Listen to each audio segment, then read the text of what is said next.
welcome.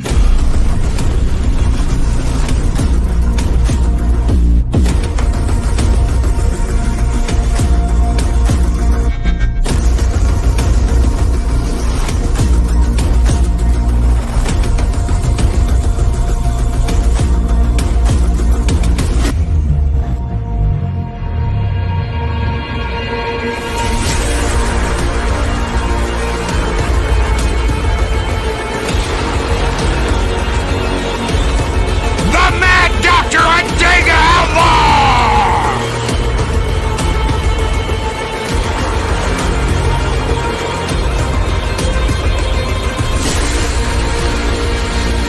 Stone Cold Loki!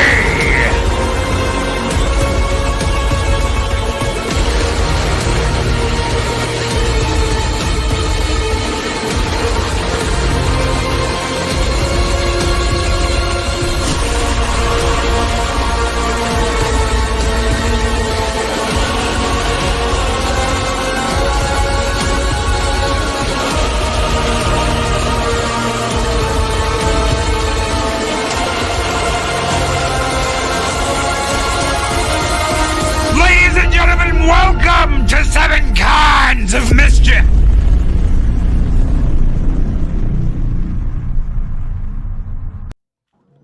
Ladies and gentlemen. Good evening, Mad Doctor of Disaster and Destruction, Adega Outlaw. Quite psychotic. And good evening to everyone out there. Good evening. Let's see. Mark the Emily Tired said second. Luis said third. I have no idea who was first, so yeah. Good evening, Chris Persia. Good evening, Lady Mist, the Guardian of the Void. Lady Mist is here. Luis Sparrow, good evening. DJ Ronnie G, good evening. How are you doing? Snorted Pubis Cuber, my favorite polar bear on YouTube. Good evening. Terry Rose. Hello, Terry. How are you doing, Terry Rose? Claude Sailing is here. Good evening.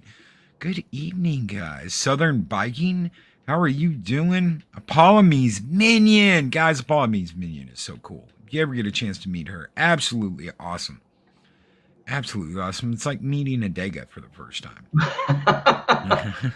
We got Pops and DJ and Claude Sailing and Darth Alina just showed up. Chinoculus P. DJ Ronnie G says, happy to be here on time. We're happy you were here as well. Well, it's going to be kind of fascinating, maybe a little underwhelming for me tonight, but welcome anyway. Yeah, and as far as being on time, just ask Pops about Loki being on time. God, you know, I'm never ever late. I'm the guy that is never late, and I have been late twice for his show, and I feel so freaking horrible about that. I'm never late. I'm always on time. You know, I'm the guy that's on time, on the dot. As soon as that 0 hits 0, you know, I'm going live. Not anymore. Always there early. You know, I it's one of those things, and yet I have been late to his show twice. That are the 2 invites I get. I'm surprised if he'll ever want me on again. No, he does. Really, he does, because he's already asked me to be on the next Halo show. And I appreciate that. Seriously, if that was me, I'd be like, like, guy can't even get here on time. Why, do you run some morning show? Right. And Pop says, Loki, your tardiness has no effect on Halo. I apologize. Usually I'm not tardy. Usually I'm very punctual. I'm a very punctual person. So I had my alarm set. I had everything set. I had to get some sleep because I'm like going back and forth, sleeping during the day, sleeping sometimes at night, and I forgot to turn it on. I felt so bad. The first one seriously was the first one was a time. It was a time mix up. It was a time frame mix up, and that was on me still. But it was like time, you know, time zone. It was a time zone thing. I could, you know, oh shit, I'm supposed to be on now. But the second one, yeah, I forgot to turn on my alarm, and I woke up like 10 minutes after the show started and was like, shit. So anyway, Anyway, Anyway, yeah. what are we doing? What are we doing tonight? What are we doing on this fine Well, evening? I got this little wild hair up my butt yesterday. I figured, I'm gonna. Last week I was ranting. This week I'm gonna be raving. And those of you who are listening this morning know I'm gonna talk about something a little on the personal side. It isn't any of my experience. It's my dad. And I gave Loki a picture of my dad. He was light about his age. Got into the Navy when he was 15. You'll see the picture. I think he was 17 or 18 at the time when they took it. But being in the military at the time he was, that's my dad, a mountain of a man. Being in the military at the time uh, he got to see some really unusual things.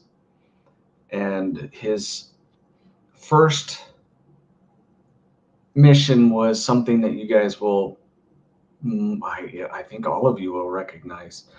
Was he was on a support craft watching an experiment done with the USS Eldridge. Maybe some of you may not know by name, but you would know the Philadelphia experiment. There have been, let's see, I'm going to read something because this is where a lot of the information that people think they have about what happened came from. In October 1943, a newly commissioned destroyer called the USS Eldridge was being equipped with large generators to conduct a top-secret experiment with the mission to win the Battle of the Atlantic Ocean by creating technology that would make the ship invisible to enemy radar. Or so the story goes. They tested it in the Philadelphia Naval Shipyard with the full crew on board. The generators were turned on and started to hum. According to witnesses, an eerie green-blue glow surrounded the ship's hull, and suddenly the ship was gone into thin air. Minutes later, the Eldridge was reportedly seen in a naval shipyard in Virginia, then reappeared back in Philadelphia. The two places are around 319 miles apart. Was the U.S. Navy military trying to do an experiment on teleportation? There was a guy, let's see if I can find his name for you, Carlos Aldel. He popped up in 1956 and had received over 50 handwritten letters from this, that he had sent to basically it was early form of MUFON, ufologists. He offered his eyewitness account to prove the unified field theory exists, which is one of Einstein's things. According to him, he was aboard the Liberty ship SS Firaseth when he saw the Eldridge vanish into thin air during a second experiment done at sea, only to reappear after a few minutes. He claimed that this proved Albert Einstein's unified field theory, and that it had been taught as it had been taught by Einstein. The thing is, there have been movies made about this. There have been people who said that this actually went back in time. I guess there was a big movie that said that, and one of them embellished it and said they went back to or went forward in time. I have various different things. I can't remember the exact. I think the movie was a aircraft carrier went back in time to help out in one battle in World War II. Just odd stuff. And my dad was dedicated to his country, just like all of them. I've mentioned before, some of you that have been around, they were very honorable people, and he came home from the war not seeing a lot of action. His craft was one that stayed away from action. It was one that when ships were beat up, they would come in and take care of them. He went to the Bikinis and saw the nuclear tests. He was there for that when they were sinking the mostly German ships, but a few Japanese ships, testing out nuclear devices on them to see how well they'd sink. and one of the German ships wouldn't sink. He said it was quite a beautiful ship, and they did a lot of damage to it. But it said it was really hot, so they had to sink it. That's the Eldridge now. It's called the Leon. The Greeks own it. They give tours and stuff with it. So it's still afloat. But this thing about my dad was he, like I said, he was dedicated. He kept his word. Except one day when we were talking, just him and I, because I worked with him for a little while, I think I brought it up, and then he unburdened and said, he's not going to repeat it. He told me a lot of different things that he won't repeat. Before I get into the Eldridge stuff, I'll tell you one story that he would probably kill me if he was alive today, because he was a rambunctious kid. He got into a lot of trouble. One of the things he did, and you could tell by the picture and the time frame, he grew up in the 20s and 30s. And in his small town in Oklahoma, they were still doing horse and buggy. There were very few cars. They had Baptist revivals, which his parents were Baptists, and they would all take these buggies off to these big tent revivals and listen to the preacher on Sunday, and then ride back home 15, 20 miles in whichever direction. By buggy ride, it was a little bit of work. Well, he didn't like the meetings. So one day he decided that there are all the babies they left sleeping in the buggies. Well, people went in and had their meeting with the preachers. And so he took the babies and switched them in different buggies. So the people thought, oh, the baby's still sleeping, meeting's over. They drove home. It took them a week to exchange the babies to get back to the right families. That was my dad. Very bad prankster. But when it came to this, it was one of those things where he said, and I think it's important that people know. When the ship came, they had the generators on there. There was some equipment that he didn't recognize. I mean, he's in his own way, he's kind of an engineer, brilliant at doing mechanical engineering stuff. And they watched it do exactly what you heard it say. The blue-green disappear. It was gone. He said it was just gone. We didn't see anything of it. And then it came back, and there was an emergency, and he said they were hauling off bodies. He said a lot of people died. A lot of people were hurt. Not all of them died. And then they dismantled all the equipment then and there.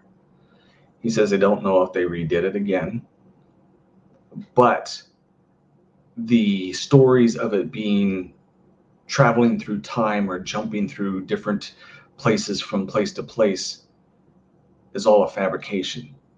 The guy who did those letters, that Aladdin that I told you about, Carlos dude, was a grifter. And so when you see these movies, you hear these stories, it's just that, it's just stories. Somebody embellished to make money off of an experiment. And as far as I know, he wasn't even there. From what I understand, he really wasn't on one of those ships. But my dad was.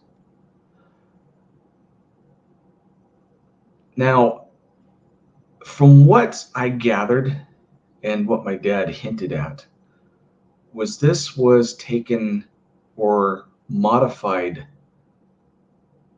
technology that comes from a very familiar place, Nikola Tesla. When he died, when was that? That was 1943.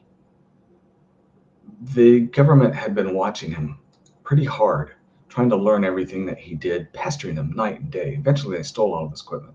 But I think they were using some of the stuff that they'd seen him do to try and reproduce some of his techniques to make light bend around the ship.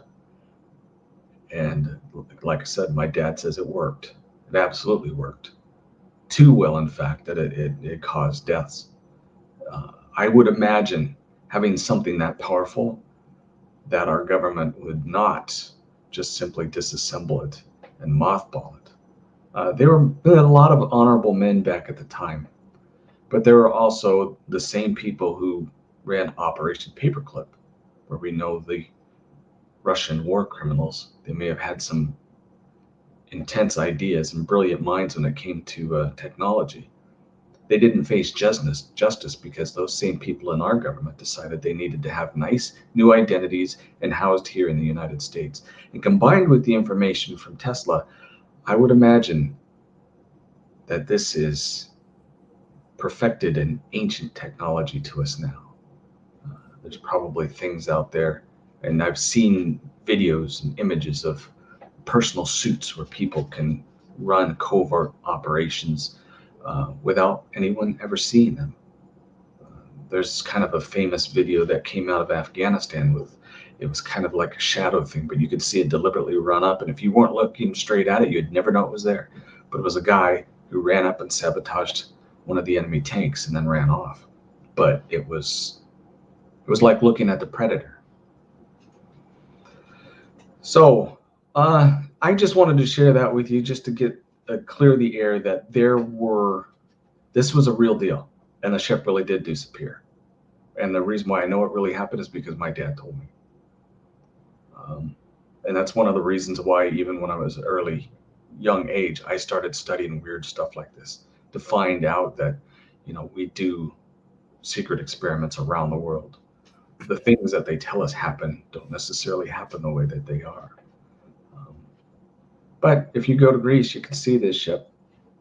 You're not going to find any bodies stuck in bulkheads. You're not going to find any remnants of anything like that, because according to my dad, he said he never heard of that ever happening on the ship. And it was his duty to take care of, ships like this when they were damaged or needed repairs or that type of thing. Did you ever hear about Albert Einstein having any direct involvement in this? Because it was supposedly it was his theory that they were testing, his theory on unified fields Yeah. and gravity. Yeah, there are some reports. My dad didn't know anything about it. Like I said, he was more the mechanical structural engineer, not the theoretical, the high-end physics stuff. It could be, but my main thing was to dispel the myth that the ship transported through space and time. Never did. It remained there, just completely invisible. So the unified field theory, I think, probably wasn't used so much to move a ship as it was to bend light, because it worked.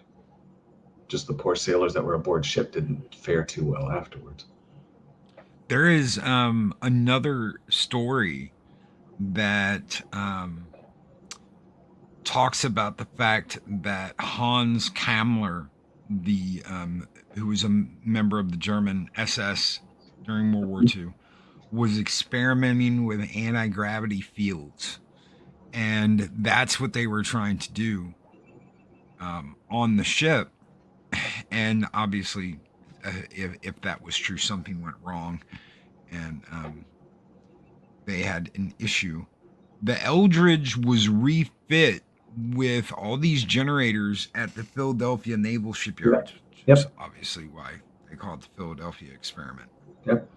But the fact that this happened, and there's so many like, well, it could have been this, it could have been that.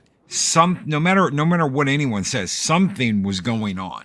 There was some form of experiment going on the Eldridge that set out from the Philadelphia Naval Shipyards. Yep. My dad watched it disappear. He said it was there and it was gone. He turned it on, blurred a bit, and it was gone.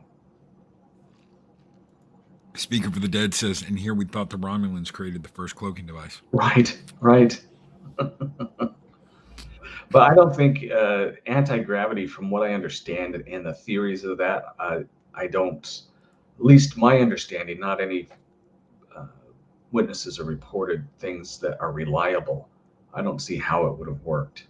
From everything I understand about how we have theorized or actually made it work, has to deal more with like the bell. You've heard about the glockenspiel. I can't remember the exact name, but it is basically the German bell, and it uses, from what I understand, and I could be completely wrong, but a type of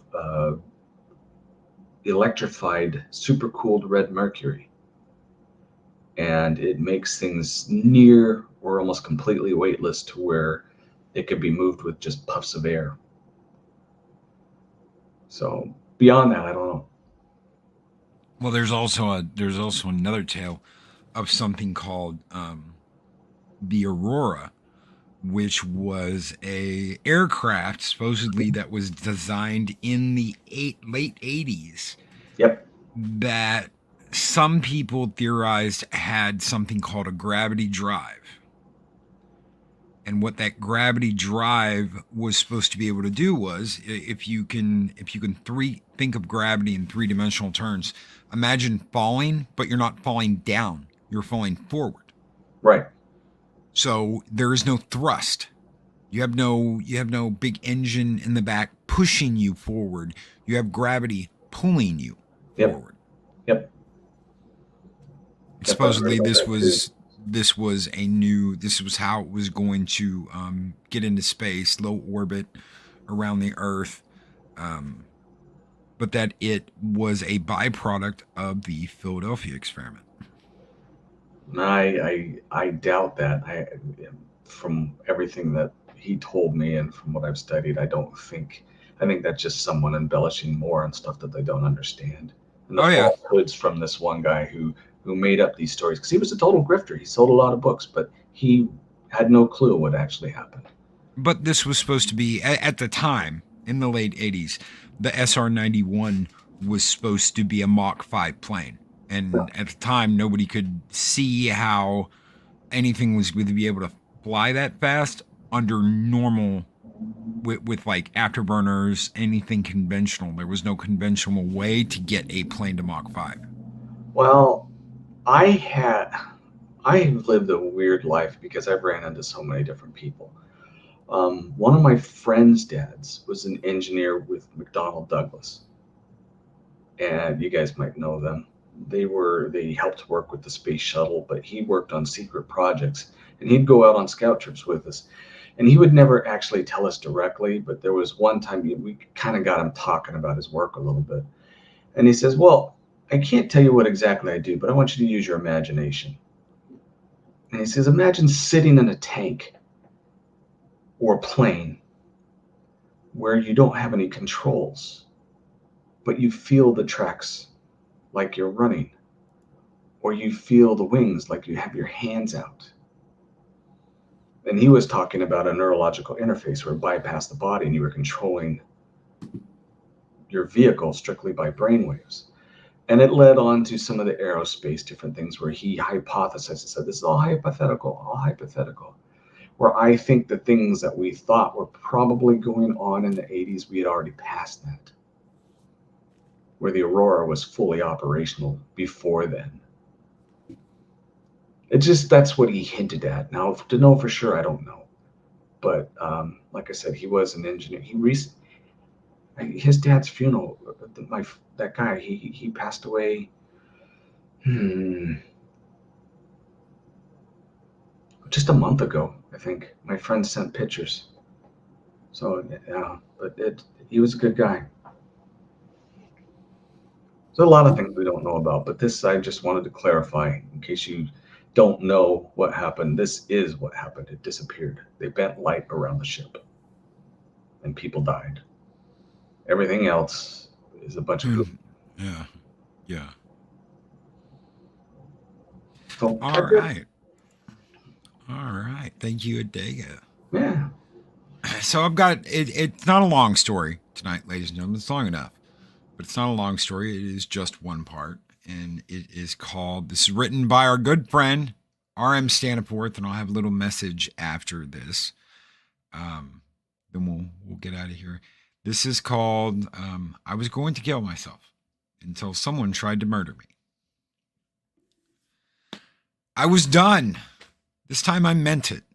There were several times in my life where I found myself considering it, contemplated taking my trip to the other side. The last time I'd called the suicide hotline and eventually decided to give life one more try. Not this time. I felt completely at peace about it this time. I was truly ready. I slipped the rope over my neck, The rope was tied to the metal loop that was drilled into the framing to be sure that I would not fail. I lifted my foot, ready to step off the chair, and then someone knocked at my door. Who the hell could be knocking on the door? I spent every last dollar I had to rent this remote cabin, where I could spend my last weekend in beauty and peace. The nearest cabin was a half-mile away. Curiosity got the better of me. It's not like the rope was going anywhere. Peering through the window, I could see a man wearing a black hoodie, with the hood up. He knocked again, louder. God damn it, I said aloud. I wanted this to be peaceful, and this asshole was ruining the vibe, screwing up my plan. I walked out of the single bedroom onto the loft and down the stairs where the living room, kitchen, and front door were. Since he didn't seem to be living on his own, I opened the door. Leaving on his own, I opened the door. What do you want? I said rudely. Good evening, sir, the stranger said a little too nicely. He had black hair and a well-trimmed beard. My car broke down about a mile down that dirt road, and I was wondering if I could use your phone. The man sounded like a used car salesman, fake and rehearsed. I don't have a phone, I told him coldly. It's a lie, of course. Oh, I'm sure you have a phone. All the cabins up here have phones. Not this one. I started shutting the door when he stuck his foot in the doorway. Motherfucker stuck his foot in the doorway, preventing me from shutting the door all the way. It'll only take me 30 seconds, then I'll be gone. Without even giving him a response, I pushed him away from the door and slammed it shut. For good measure, I locked the deadbolt as well. I should have been more disturbed, but really, I was just grumpy about the dude's timing. He was ruining my peaceful death. Why should I help the guy anyway? Nobody had ever lent me a helping hand. That's just how this cruel world works. Nobody gives a shit. And who puts their foot in someone's door? I walked back upstairs and peered out through the window to watch him leave. He was gone, but I hadn't seen him leave. The dirt road leading up to the cabin was long and straight. I should be able to see him still walking. I needed to make sure this guy was gone so I could find my peace with all of this again. I checked all the windows, looking for the weirdo. Nothing. He must have run or something and made it out of sight quick. Pushed the asshole out of my mind. It's time to find my peace again. I realized that the sun was now starting to set over the nearby mountain peaks. Why not watch it? This was my last sunset, and it was a beautiful one. I pulled the cozy recliner chair to the large upstairs window. Brilliant colors of orange and pink now filled the sky. The clouds were broken up, creating the appearance of a large, beautiful pathway over the horizon. There it was, my beautiful, peaceful pathway to the afterlife had presented itself. It was time to take the path. Standing back on the chair, I once again placed the rope over my neck. I positioned myself so I was facing the sunset. At that moment, I was completely at peace with what I was about to do. Loud panic knocking at the door startled me so much that I almost fell off the fucking chair. What in the hell? This time I yelled out loud. Once again, my beautiful, peaceful moment had been shattered. I removed the rope and went over to the opposite window to see who the hell had screwed everything up. This time, it was not the hooded weirdo standing at my door. It was a girl. She was crying and panicked and knocking repeatedly. As I approached the door, I could hear her now pleading for help, still pounding on the door. The second I opened the door, she pushed herself in, slamming the door behind her and locking it. What in the hell? I started asking, but before I could finish my question, she reached out and pulled me into a tight hug. Never in my life had I felt anyone embrace me as tightly as this crying girl was embracing me now. My entire demeanor immediately changed, and I hugged her back. "What's going on? What's wrong?" I asked her with genuine concern. She pulled back and looked me in the eye. Couldn't help but notice that, even through her tears, she was absolutely beautiful. Her long dark hair complemented those beautiful, beautiful eyes. They were a shade of blue that I'd never seen before. For a moment, I lost myself in her eyes. I came back to reality when she started talking. "He killed her. He killed Jess," she sobbed. "What? Who's Jess?" "This man. He came to the door. He asked to use the phone, so I let him in. Then he pulled a knife and he killed her." The girl burst into uncontrollable sobs and buried her face in my shoulder. It hit me at that moment that she had just described the fucker that had been knocking on my door earlier. Holy shit. He'd killed somebody. Snapping into task mode, I led the girl into the kitchen where I called 911. 911, what is your emergency? "My name is Dean Johansson. There's been a murder. Please come quick." I gave her the address of the cabin I was staying at. Thankfully, it was on a card by the landline phone. I asked the girl for the address where the murder happened. She didn't know, but she managed to tell the operator that her name was Ashley and that someone had been just murdered her friend Jess. "Okay, sir, please lock the door and stay inside. Emergency responders will be there in about 30 minutes. My jaw hit the floor. 30 minutes? What do you mean 30 minutes? There's a murderer on the loose. "I'm sorry, sir, that's the closest law enforcement to you. You're in a remote area." Before I could respond, there was a loud knock on the door. Ash cried and I dropped the phone. Quietly, I walked to the door and nervously looked through the peephole. It was him. The hooded car salesman asshole. He was covered in blood now and holding a dripping knife. "I need to borrow your phone," the man said. His fake nice had been replaced with a manic and loud tone. Boom! He kicked in the door. I ran to the kitchen to grab my own knife. Ashley was already holding one. Boom! There was another kick. We stood there, terrified, not knowing what to do. I braced for another boom, but there wasn't one. It was silent. "Go upstairs," I told Ashley. "I'll stay down here, just in case." I came to this cabin, prepared to meet death. Ashley didn't deserve that, though. I'd only just met her, but I felt a genuine desire to protect her.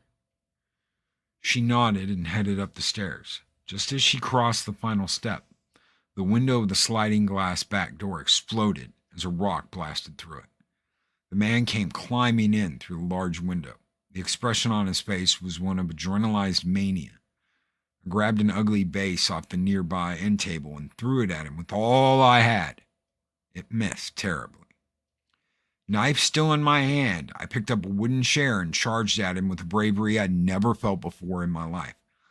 The collision knocked both of us to the ground. I slashed at him with my knife, aiming for the neck. I missed again, but still slashed through his face. He slashed right back at me, putting a deep cut into my upper chest. I rolled backward, trying to get to my feet. Before I was all the way up, the chair hit me on my face and knocked me back to the ground. I stammered back up to my feet, with another slash narrowly missing me. I started punching and slashing wildly now. I admit that I don't know how to fight. Never needed to before. I connected at least once more with the knife, then naturally, I tripped. The man slammed the vase I threw at him on my head, shattering it into pieces. He stomped on my face and I blacked out. I came to a couple of seconds later to find the man almost to the top of the stairs. Ashley was screaming. Her scream sparked my adrenaline and I found myself running up the stairs. I tackled him from behind and slammed my knife into his back. I was trying to hold him down, but he was stronger than me. As he was getting back up, I saw Ashley running through the door with my rope. On cue, I grabbed around his arm, squeezing as tight as I possibly could, as Ashley put the noose over his head. He was fighting violently now. I knew that I would be unable to restrain him for long, even with that knife sticking in his back. Ashley was quickly trying the other end of the rope to the banister with shaky hands. With a sudden burst of strength, the killer broke his arms free and lunged at Ashley. I charged with all my might, pushing him towards the banister. She jumped into the fight as well. Together, we gave a final push, knocking the killer over the banister and off the loft. The rope caught, and with an incredible crack, his fall was broken, as was his neck. Both of our knots had held. Silence fell as the body of the man who tried to murder us swung over the living room, suspended by my noose. My noose. Ashley and I sat outside waiting for the police to arrive. She was holding the bathroom towel over the deep cut in my chest. I was awkwardly avoiding the inevitable truth that she had seen the noose that I had tended to use to take my own life. I knew she had put two and two together. She broke the silence. "Were you going to kill yourself tonight?" she asked bluntly, but with a kindness that could not be mistaken. "Yes," I admitted. "Please don't," she told me, looking in my eyes. Her teary eyes were so beautiful, the most beautiful thing I'd ever seen. "I won't," I promised, with tears now finding the way down my face. And I meant it. That was just over 18 months ago. And I'm happy to tell you that I'm still here. I no longer want to die. But this story isn't just the story of how I didn't kill myself, but also the story of how I met my wife. We are celebrating our honeymoon now at a beautiful beach house overlooking the ocean. We chose a location as far from the woods as possible. We are still healing, but we are healing together. Ashley is healing from the trauma of her best friend Jessica being murdered. I'm healing from the years of personal neglect and self-destructive behavior. I didn't realize how broken I truly was until I met her. As I sit here now, under the most beautiful sunset I have seen since that fateful day, I finally realized what was missing in my life. What was missing was the feeling of being loved, and more importantly, having somebody to love. If you or someone you know is contemplating suicide, please reach out. You can find help at the National Suicide Prevention Lifeline.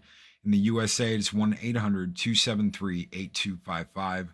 Crisis text line 741741. Text HOME. In the United Kingdom, the number is 116123.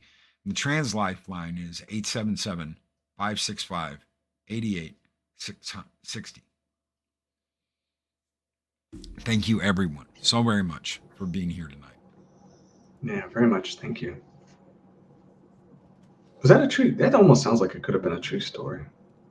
It might. I don't know. I'll have to ask him next time I talk to him.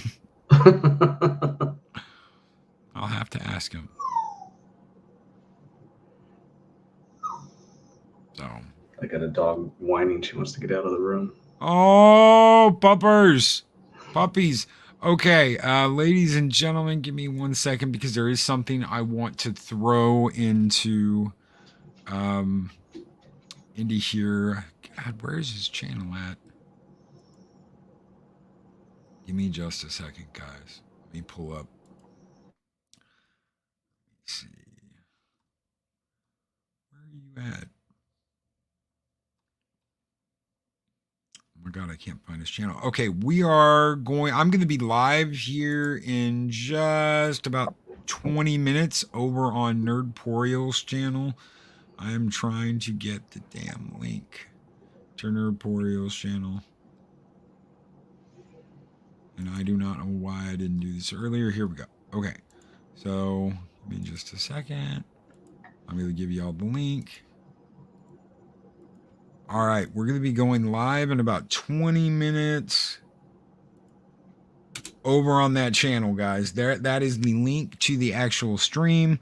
That's over on Nerdporeal Lifeform. We're going to be talking Forbidden Planet. All right. So hopefully you guys can make it. Thank you so very much for being here. Thank you so very much for hanging out with me and Adega night. Be great. Be excellent. Yeah. Double thank you for being here, Darth Helena. Oh, I didn't even see you come in here.